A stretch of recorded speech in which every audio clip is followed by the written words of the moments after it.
Labas visiems. Susitinkame su jumis ketvirtąjį kartą iš 4 šito etapo arba šito pabandymo video rinkinio susitikimų.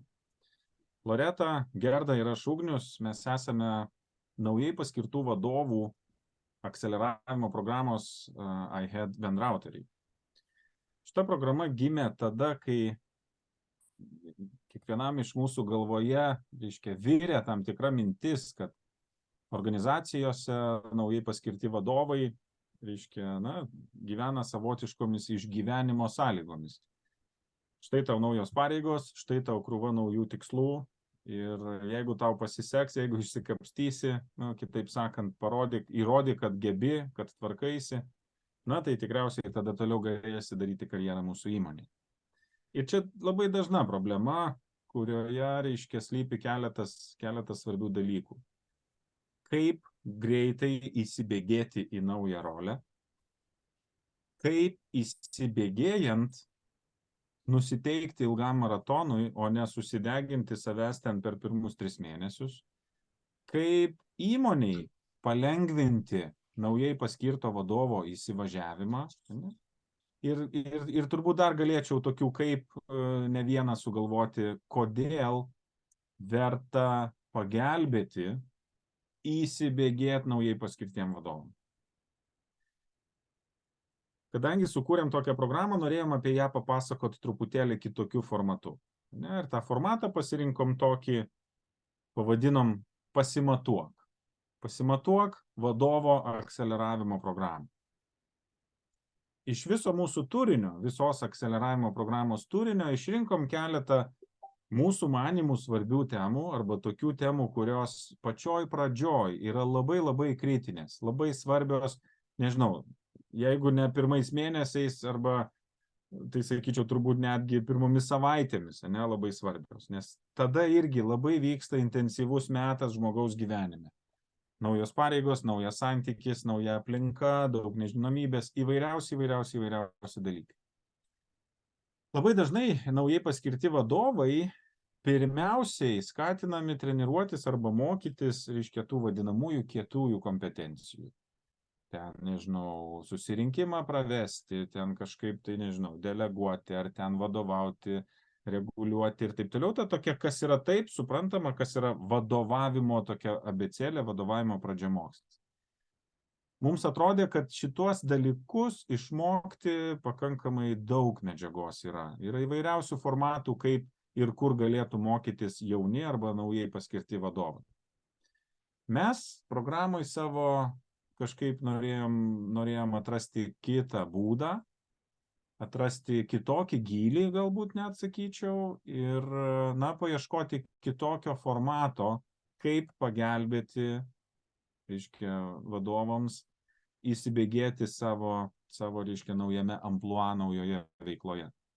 Analizuodami visas mūsų turėtas patirtis su mūsų klientais, galvodami apie atvejus, kuriuos sprendėme įmonėse, ar tai būtų per individualų konsultavimą, ar tai būtų per organizacijų konsultavimą įvairiais pjūviais, įvairiose situacijose, įvairiais aspektais.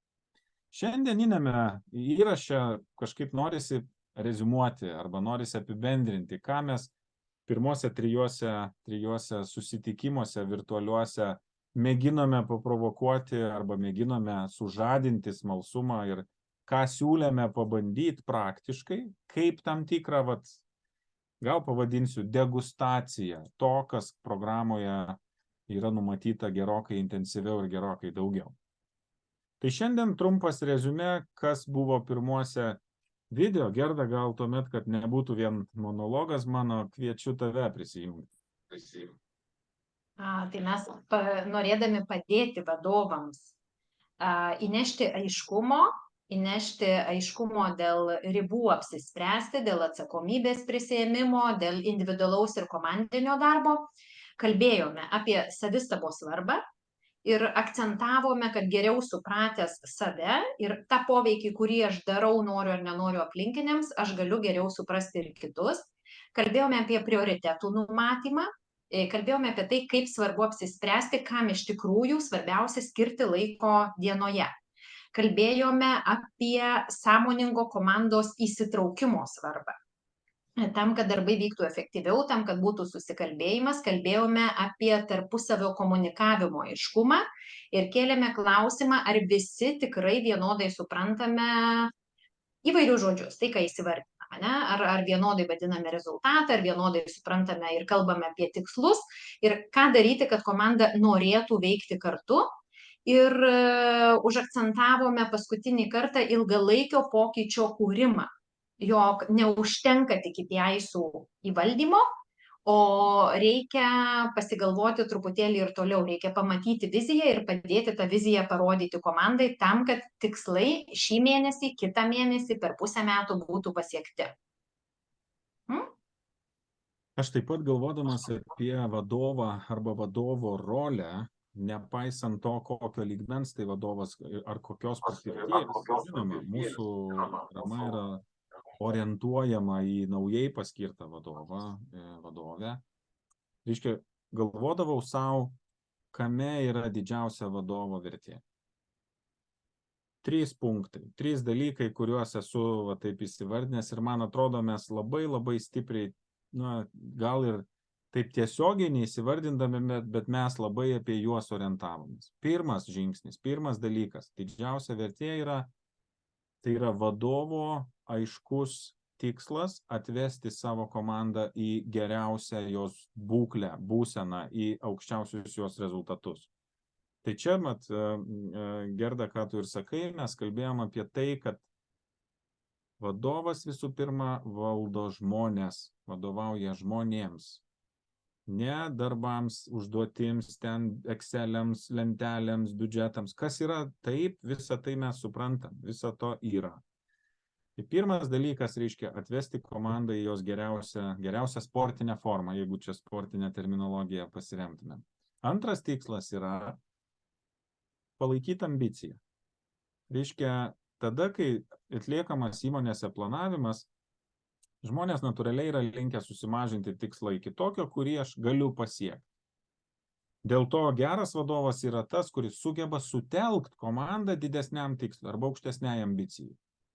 Tai tam tikras žmonių individualus atsipalaidavimas, jisai truputėlį veda link tokio kuklumo arba, reiškia, tokios santūresnės ambicijos. Tai vadovas geras tas, kuris geba sutelkti, kur mes ir sakėm, įsitraukimas komandos, kartu susitarti dėl didesnių tikslų. Fantastika, superinė vertė.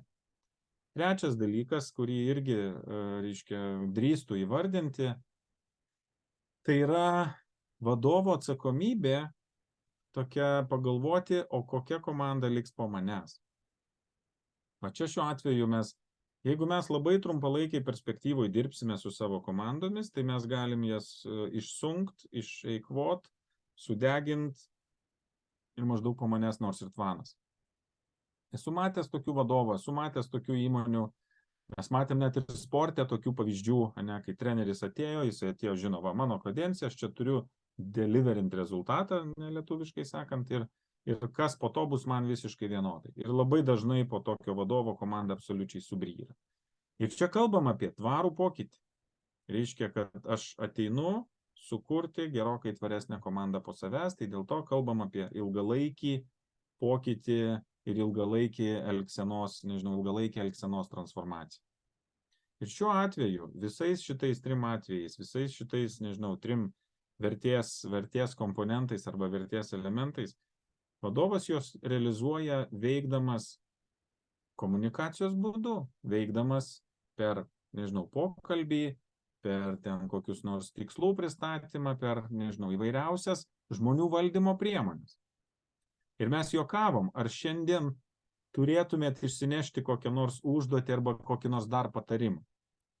Tai drįstų, reiškia, tiesiog vieną patarimą duoti. Įsivaizduokite, gaudami naują užduotį ar priėmę naują užduotį, įsivaizduokite, kad jūs nieko negalite pats padaryti arba pati.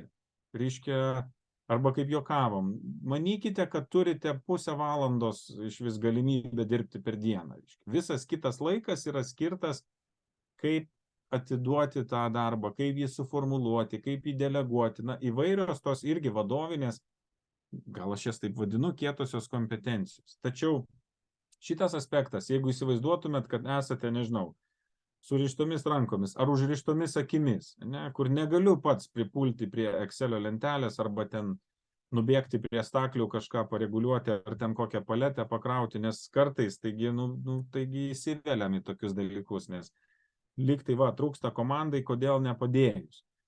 Bet klausimas jo, kaip aš lavinu, kaip aš auginu save kaip vadovą, nes lengvesnis kelias yra nubėgti ir padėti ir vieną kartą, kitą kartą, trečią kartą, žiūrėkit ir jau be jūsų kažkas nebevyksta. Ir čia irgi yra vienas iš spąstų, apie kuriuos mes kalbame ir akceleravimo programai. Reiškia, kaip nepapulti į spąstus ir ugdyti savo komandą, veikti netgi tam momentui, kai manęs šitoj komandoj nebeliks.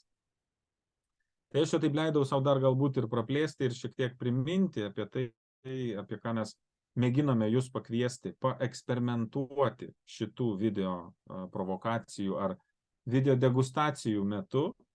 Ir be jokios abejonės, gal čia norėtųsi ir dar ir apibendrinti tuomet šiandien, o tai kokia čia ta apimtis mūsų laukia tolimesniai akceleratoriaus programui, nes žinom, šiuo atveju tam tikra gal švelni, gal tiesioginė, o gal subtili provokacija pasvarstyti, kas jums galėtų padėti tapti geresniu vadovu per trumpesnį laiką. Tai reiškia, dėl to ir sakom, akceleratorius naujai paskirtiem vadovam. Kaip pagreitinti jūsų asmeninį įsivažiavimą į naująją rolę. Loreta, ar gali tada tu pristatyti trumpai patį akceleratorių ir idėją pačią, galbūt ir tuomet ir pakviesti beklausančius priimti sprendimą? Šiandien dienai žinutė yra labai paprasta. Jeigu ne dabar, tai kada? Jeigu ne šiandien, tai kur? Ir tokiam dinamiškam verslo aplinkos pasaulyje, jeigu ne aš, tai kažkas kitas. Arba jeigu ne aš, tai tada dvigubai daugiau. Ir akcentuodami sistemų kūrimą ir matydami, kas vyksta verslo pasaulyje, ypatingai vidurinės grandies vadovo gyvenime, kuris būtent ir yra ta jungiamoji grandis, buvo ir skirtas laikas tiek Ugniaus, tiek Gerdos, tiek mano duoti nelengvas praktinės užduotis, bet jūs jas galėjot daryti, jos galėjot nedaryti. Bet jeigu jūs jas bent jau pradėjot daryti ir neturite su kuo apie tai pasikalbėti, tai yra pirmas žingsnis ieškotis bendruomenės, ieškotis su kuo galima apie tai kalbėtis. Nes kuo daugiau kalbam ir paskui darom, dalinamės, tuo jaučiamės geriau. Tai ne veltui mes ir kalbėjom apie savistabą, apie atmosferą komandoje. Tai yra akceleratorius, greitintuvas, kitaip tariant. Nepadaryti taip, kad jūs visus darbus atliktumėt per valandą. Ne apie tai. Nors ir pasakymas judėk lėtai, bet stabiliai, žinant, ką darant, daug ką gali išgelbėti. Tai sukaupta, jeigu aš taip net galiu pasakyti, 40 ir daugiau metų bendrai apėmusi ekspertų patirtim šiai dienai leidžia siūlyti ir kviesti jūs prisijungti į iHead programą, kuri Lietuvoje yra visiškai kitokia savo turiniu, nekalbant apie tai, kad taip praktika, visi nori duoti praktikos, nori parodyti rezultatus, bet išskirtinis asmeninis dėmesys kiekvienam dalyviui, jo asmeninio tobulėjimo kelioniai kartu su coachingo sesijomis. Netgi paimant jūsų konkretų atvejį, kuris jums neleidžia priimti vieno ar kito sprendimo, nerandat santykio su komanda. Tai yra ta erdvė, kurioje galima testuoti, eksperimentuoti ir grįžus į darbo vietą pakeisti saugiai, lengvai. Nes galbūt, o gali taip ir būti, jūsų vadovas nežino atsakymų, bijo, jam irgi reikia pagalbos. Tokiu būdu jūs sudarote komandą, tandemą. Tai šiandien dienai kviečiame į atvirą iHead programą, kuriame susirenka įvairių sričių atstovai iš įmonės. Uždara grupė, kuri dalinasi savo skauduliais, bet ir randa atsakymus aiškiai per praktinės užduotis.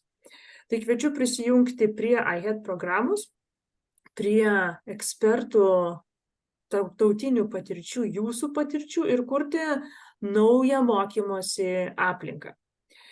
iHead.lt, sekite mus LinkedIn'e, tiesiai rašykite ir reikia priimti sprendimą dabar. Jeigu ne dabar, tai kada? Jeigu ne šiandien, tai kada? Jeigu ne jūs, tai tada daro dvigubai daugiau. Tai iHead naujai paskirtų vadovų programa.